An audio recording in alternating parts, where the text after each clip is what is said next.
Yeah, KJ, I think you need to cut some of that shit out, mate.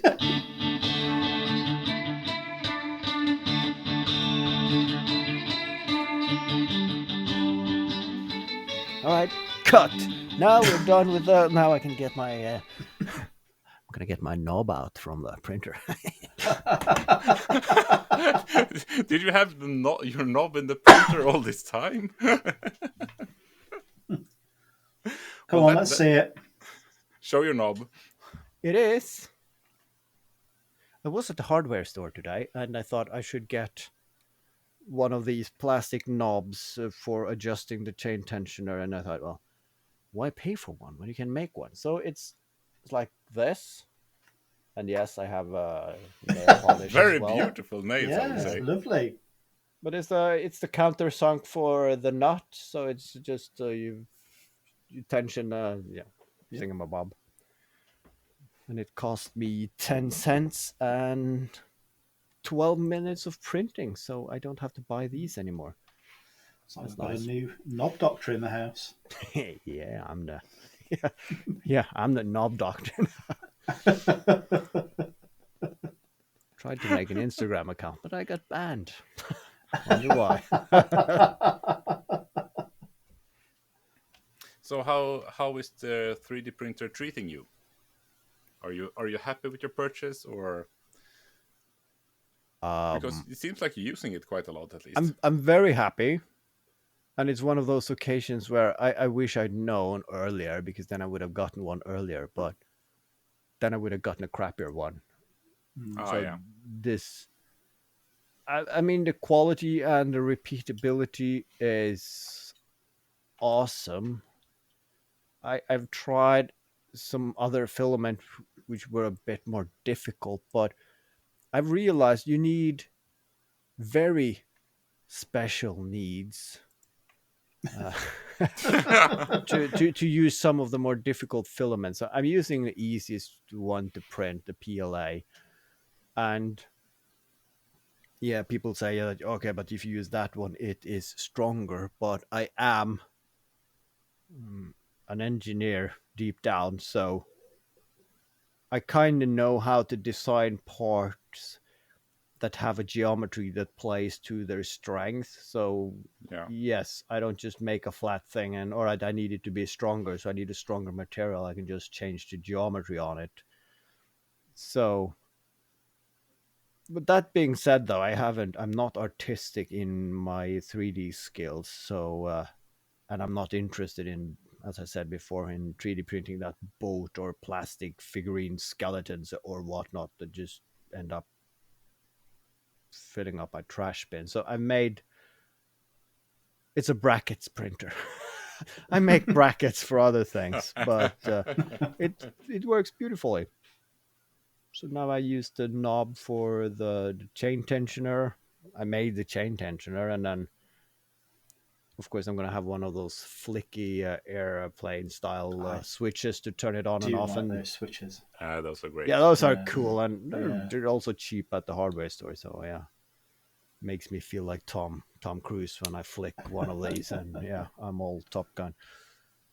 So that's the next plan. I need to make a bracket for the Switch. I'm gonna 3D print that tomorrow. So yeah, on Thursday I think everything should be completed, and I'm not sure if the gearbox is gonna hold up to the 2-stroke power. So it's going to be a one take, one shot. So I'm going to put up all the cameras I have at every possible angles, because it might tear itself to parts, and that would probably make it a better video as well. So, but yeah, I'm hopefully I get one cup of coffee out of it. So you haven't done any test runs? No, because once you pour petrol in it, you will never kind of get it out. And Yeah. I started thinking about it the other day. Do they test run them before they ship them? Is there any residue of petrol? Most likely it's vaporized by the time I got it. So, because I mounted the engine, but I did not bother taking it off for some of the welding that I did. So, yeah, once you've started filling up and dousing it in the petrol, then yeah, you can't weld inside in a very wood heavy workshop. So. You said you're going to get all your cameras ready. I forgot I'd not spoken about the spinning top, starting it up on the angle grinder that I made the other week. Oh yeah. Yeah. And I had two cameras set up for this, what I thought was going to be a crazy experience, and it was so underwhelming. The spinning top just span up and ran for about 4 times longer than it did before, and that was that. It was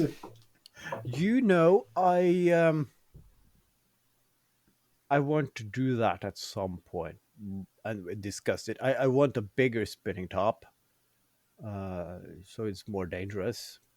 And and heavier.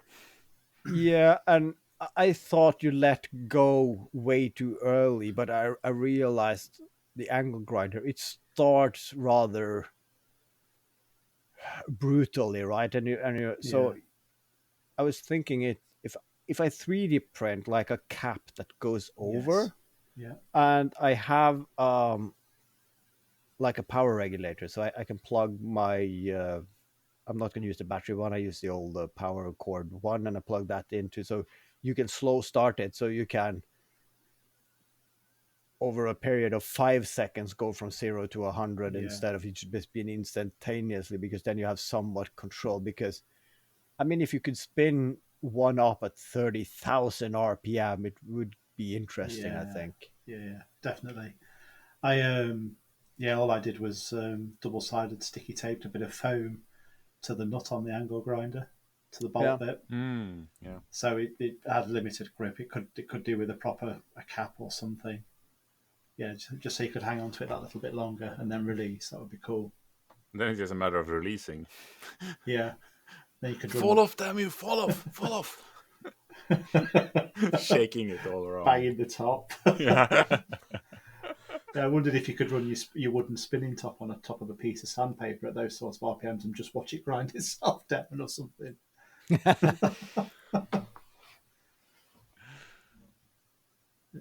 But my experience was really underwhelming, actually. So I was looking on Temu yesterday. They did have some spin tops there which claimed they could spin for up to 12 minutes. Yeah. They're think made that is from a really heavy material. I think so. Yeah. I saw a video of Adam Savage. He made, I mean, flywheel batteries is a thing, and they're looking more into that now. And he made like a giant flywheel, and there is a lot of energy stored in those. And I mean, if you have the large industrial size batteries, I mean, those can probably spin almost for days when you get them up to speed, because there's so much mass and it's so huge. So yeah, I have no problem seeing a relatively small spinning top going for 12 minutes. Cool. But I want to make one. I want to make one in brass, like really shiny and polished. I am a magpie in that way, but so yeah, I'm kind of racking up things now that I need a lathe to do. But what I'm also racking up is an oil leak that I mean, my entire lathe budget is probably going into my car out of necessity.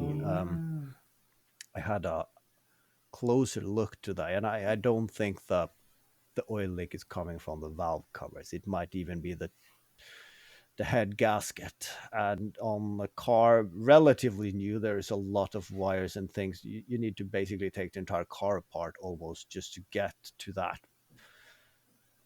So it's going to be expensive. Yeah, Michelle's Mini's got an oil leak, which they reckon's behind the clutch.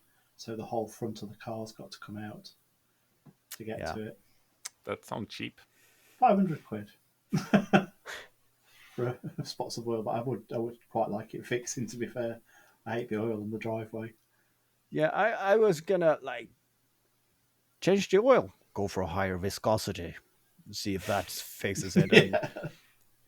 I think it is one of the drive shafts that has a bit. It's sweating a bit of oil, but it's not enough for it to leave marks on the ground.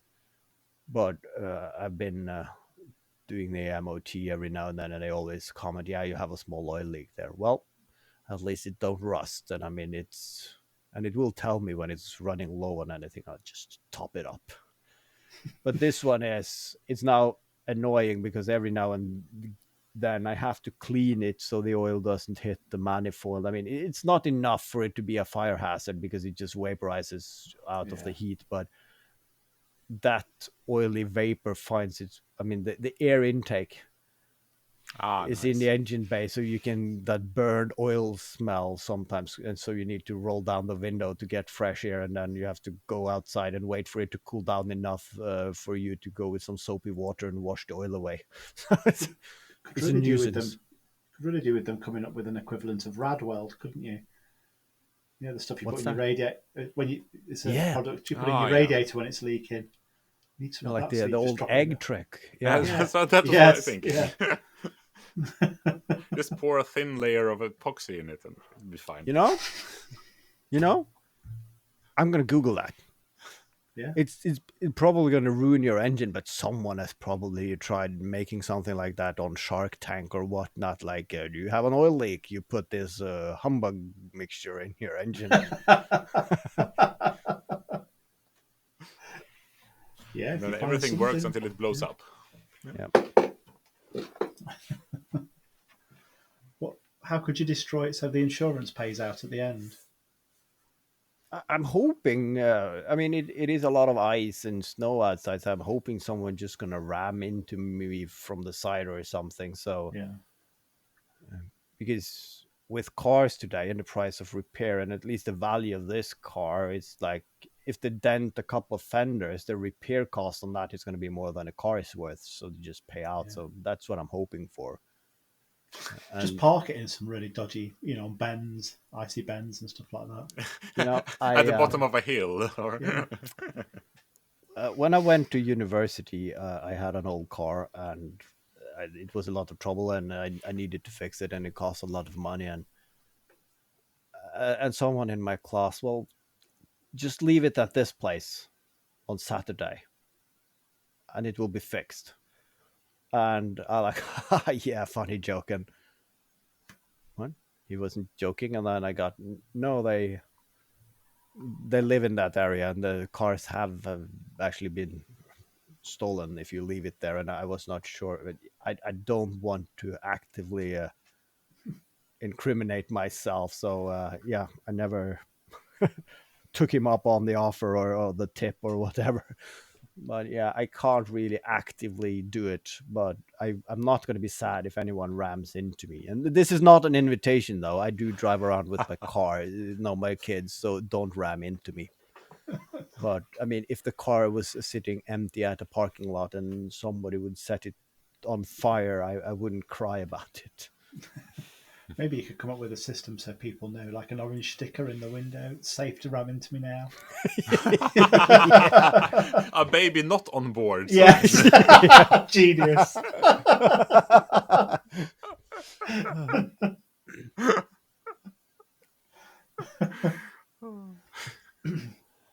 Yeah. No, so we'll see. The problem is it's going to be a several day ordeal because I'm not 100% where the leak is coming from and the extent of it. So of course a workshop would like to bring it in and have figure that out for themselves, and then they order parts, and that takes a day usually, and then they need a day maybe to fix it. So if not, I would have ordered an hour in like Sweden and going there, because it's cheaper to get things done on your car in Sweden. And for this kind of job, I would probably save several £100. But if I'm going to spend 2 holidays and live in a hotel or having my wife drive the second car there, I mean, what I save, I'm going to use on logistics, just getting the car back and front. So it's not worth it. So at some point, I just have to realize that I have to use these money and not on tools. Although the car is a tool, isn't it? It is a tool to get you from A to get you to the hardware store. So without the car, I'm useless as a maker. I need to pitch it that way. Yeah. It's not that track saw you don't use. And I mean, you can I'm see the not gonna dignify that with a response. No, but KJ's already glancing over it for you.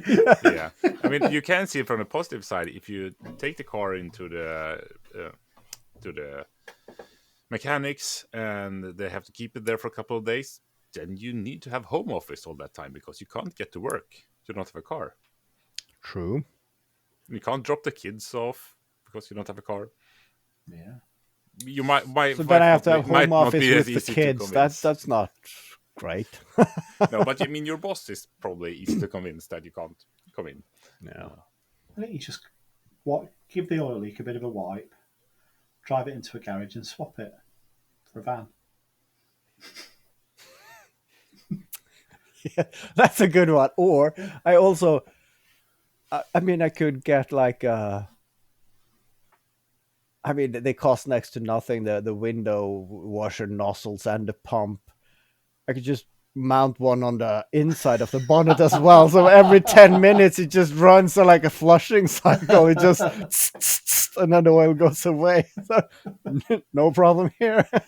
This car got a leak? Yes, soapy water. Yeah. Out of sight, out of mind. Yeah. Yeah, but that's the thing, though. At one point, I thought, ooh, there's so much money to save, so I'll do it myself. But I don't want to work on the car in the winter. So I think it's 4 times I've been there with soapy water and brushing the oil away. And it works fine for a week and a half until it builds up again. So, but yeah, doing that on a permanent basis, it doesn't seem like a viable solution. So, I don't know. Lathe, getting your car fixed, seems viable to me. You can't make the parts you need on a lathe. that would be, yeah, no. I mean, I just seal the leak from the outside instead of the traditional inside way. I did think about that. Can I get to that and like do peening or something? Or it's probably some magic mixture. You can some 2 components, like some putty metal or something. You could just put on and call it a day. I know my brother had a water pump on his old car that he used to just silicon up every 2 weeks. Yeah, and that's the thing, though. It's gone for so long. It's overdue to having its timing belt changed. Of course, they now say that you need to change it every 4 years or a certain amount of kilometers. And well, usually previously they just based it on the kilometers, not the years. And it's not been giving heavy use. So every time I'm at the workshop and doing a like a small service on it, they say, but but you are due for this change. And yeah, but that's expensive, and it's not like it's 5 years since the last time, and I haven't driven it that far. Yeah, but according to the Crude service manual, there is no warranties left on this car. So, and I know this belt can run for a couple of years extra before I change it. So I'm not going to do it every 4 year because you say it. But let's hope you're right on that one. Yeah. Yeah, but that's the thing, though. If they need to take the top off, they need to take the timing belt off. And then, of course, they have taken everything off. So because they also usually change the water pump in the same go, because that is usually driven by the timing belt. And once you already done the work, you should shell out a couple of $100 for the parts as well and just change that. So, of course, I need to change the gaskets, and the hours is the biggest cost. But then, of course, I have to do the timing belt, and it does complain in the cold weather that my glow plugs are ready to be changed. But I have an engine heater, so there's no problem because that automatically kicks in a couple of hours before I go to work. So the car is nice and toasty, so I don't have a problem starting it in the winter. But yeah, it is due to do some heavy maintenance, and I just have to realize it's going to cost me an arm and a leg and live with that. I think you need to stop talking about the car because the list's just getting bigger and bigger as you go on, isn't it? And more expensive as it sounds. Yeah. And of course, I haven't had much trouble with it. And if I knew that this would be the thing I have to do and it would run for 8 years again, but of course, it's bound to be something else. It's going to be the gearbox, and the turbo is now like 180,000 kilometers at some point. That's going to like, it is at that point where all the major things are going to start to happen. I was kind of hoping to have it at least a couple of years and basically sell it before I had to do anything of the major things. But it seems like the major things are now coming a couple of years earlier than I planned for. So Yeah, give it a wipe, get it sold. yeah, that's the thing though. There are some new rules, and even if you sell a used car, you actually have a lot of liability in Norway today. So you can say it's sold as is, but if you sell something and something is wrong with it, even though if it's a 15-year-old car, and yeah, but this you should have known about, the owner can actually come back to you and just, all right, I would like to reverse this transaction. So, and it doesn't help talking about all the issues on a podcast either. It's very hard to deny. I did not know at all. It's like, yeah, but you are talking about detailed inside of knowledge of your car here. So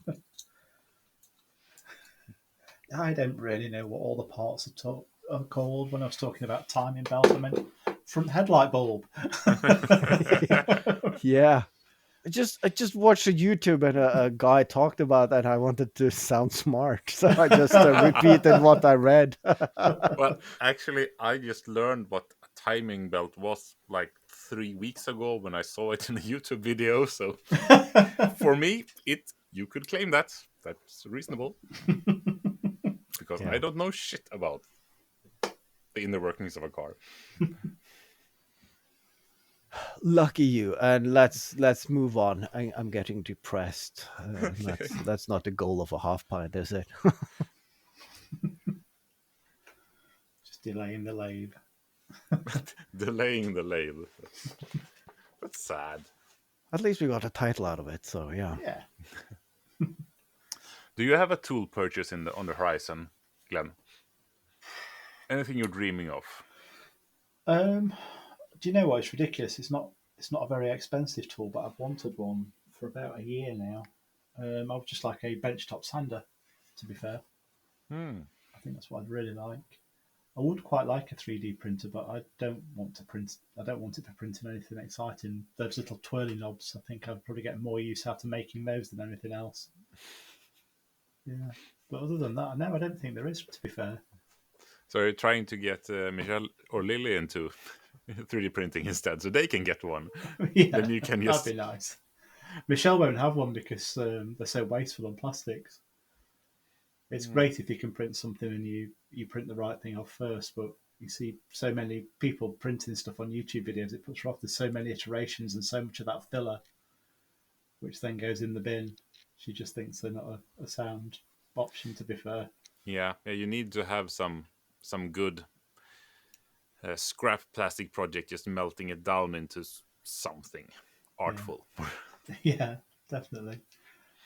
But yeah, no, I think I'd be safe buying a small bamboo lab one and just printing knobs. I don't think that'd be all right, wouldn't it? And that is it's funny that because there are people now making and also selling equipment, because all of the discarded plastic and all the rest of the filament, when it's purchased and nozzle and so on, they gather that in a box and they melt it down again, and then they slice that up and extrude it to get new filament. But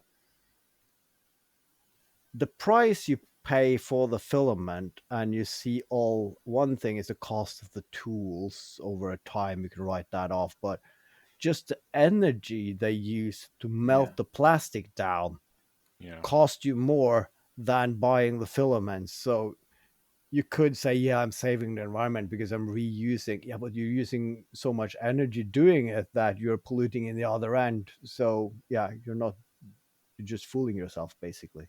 Yeah, and you can only remelt it down and reuse it so many times as well before it becomes useless. Yeah. It's not limitless, is it? Yeah, you need to like press it down and make a cutting board or something like that. Yeah. Something big and easy. Turn it into fire blocks and burn it on your wood burning stove. Yeah, I 3D printed a log for my. That That's a sounds like video. a Christmas project. Oh God, that would be terrible. What about you, KJ? Have you come up with any tools you'd quite like yet? Are you still being Mr. Sensible? Yeah, I'm mostly being Mr. Sensible, but I think not the only, but the thing that I would get most use out of, and I think the thing that I most thought, oh, this would be nice to have, is a thicknesser, or Yeah.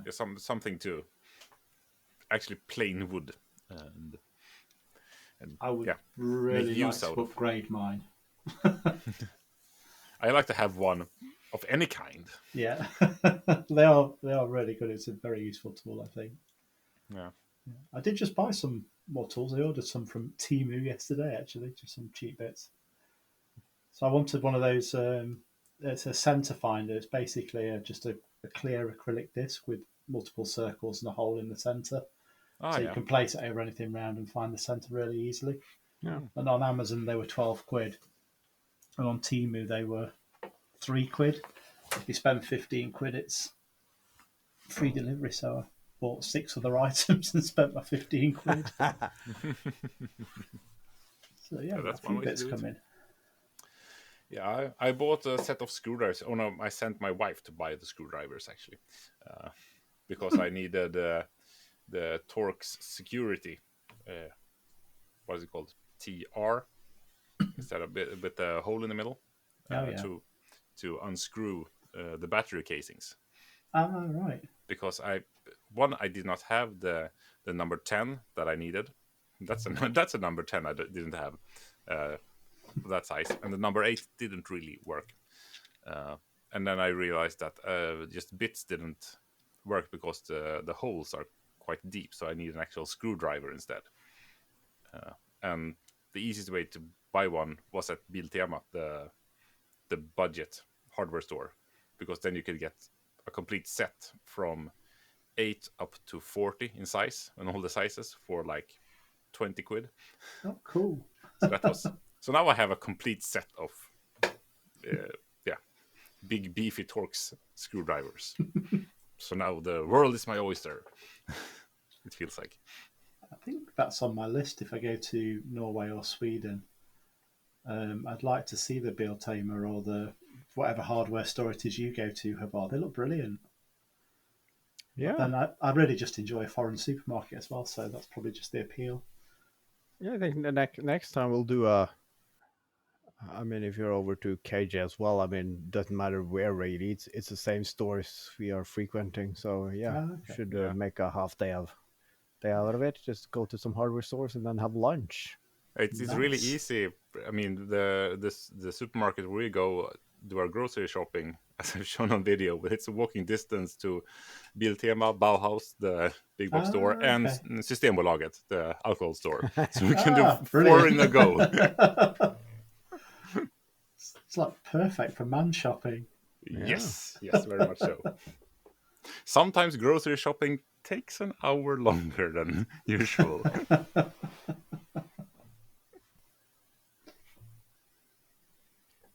And there it is. Yes.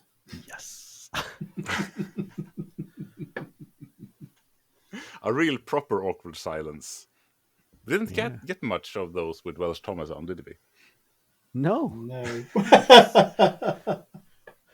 I mean, it's not.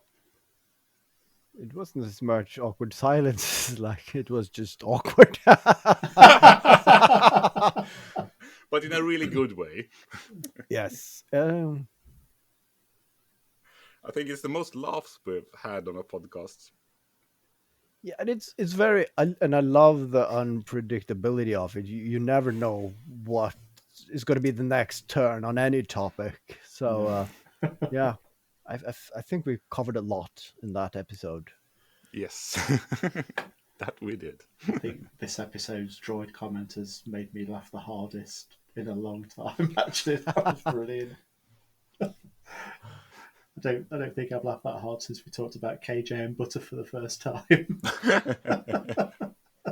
Yeah, that was a thing. I don't. Yeah, it's We lost long about since we had a 5-10 proper minutes out of that episode. For Yeah. that. Oh. It's a bit sad. I forgot about that around Christmas, or I mean, my Christmas gift would have been completely different and more buttery. Well, it was butter fudge I got, so Yeah, true. So yeah, I actually started sketching on a sticker "better with butter," but I didn't get that far. I also have a sticker idea for the podcast, so we just need to do some designing this week. I'll try to team that up with. I think I'm gonna make myself a T-shirt, but I'm not sure yet. If in doubt, 2-stroke but I need some imagery as well, and AI didn't help, so I need to take out the old pen and paper and actually draw something. Yeah, you were talking about upgrading the podcast logo as well. A long time ago. Yeah, fine. but then I procrastinate, and yeah. It's good at it as it is. Yeah. I did punch it in again in the same AI tool, but the free one that I used originally, it has not improved in 1.5 years. It still gives the same crappy results. So for like 1.5 years ago, I was impressed. I'm not impressed anymore. So I just if you're gonna get something good out of it, you have to up your game to some of the. I don't think they've done any development to that. I just think all right, this is the version we have. We make a web page and ta-da, there it is. And I think I left it for dead. It seems like AI is never growing out of its teenage years. We're just doing crappy art and being hateful on the internet. Yeah. Someday it might grow up and be useful, but at the moment, not so much. Just a burden on society, like teenagers are. But by your description, I mean it's evolved fully into human now. So I mean it can't go anywhere from that. I mean, yeah. It makes crappy things, hateful comments on the internet, and just being obnoxious. That's basically the description of people, isn't it? Yeah. That's how we are. We were hoping for so much more, but no, it was just more of the same. Yeah, we thought too much of ourselves. Like, oh, I'm looking forward to it becoming like us, and then we don't have to do anything. And it became us very quickly, and we just didn't realize how shitty we are. So, yeah. Oh, damn, we're just going deeper and deeper into depression with this episode, aren't we? Yeah. The downward spiral. Glenn, say something happy. Yeah, come on. Pick us up. I'm not the right guy to say something happy right now. Maybe we should call it a day, guys. Before it gets any worse. Yeah. Yeah, that's probably true. I hope we haven't brought you down too much listening to this. If we have, I'm sorry. And if you still have a grain of positivity left in your life, then tune into the quarter pint and we'll suck dry the last drop of enjoyment you have. Yeah. Tell a friend about the podcast, but maybe not this episode. Yeah. The main was all right, wasn't it? The main episode was okay, wasn't it? I think so. Yeah. Tell them about the main episode. Yeah. Yeah. Or whatever was your favorite episode in the back catalogue. Yeah, start with that one, and then we'll all go downhill from there. Just not this half pint. I don't know, actually. The early days were quite death heavy, weren't they? Yeah. And I thought about that week, that we could continue that topic, but yeah, we chose not to. So, yeah. Let's call it. Let's not go there. Let's end this. Yeah. Have a good one, everyone. Bye. Goodbye. Bye.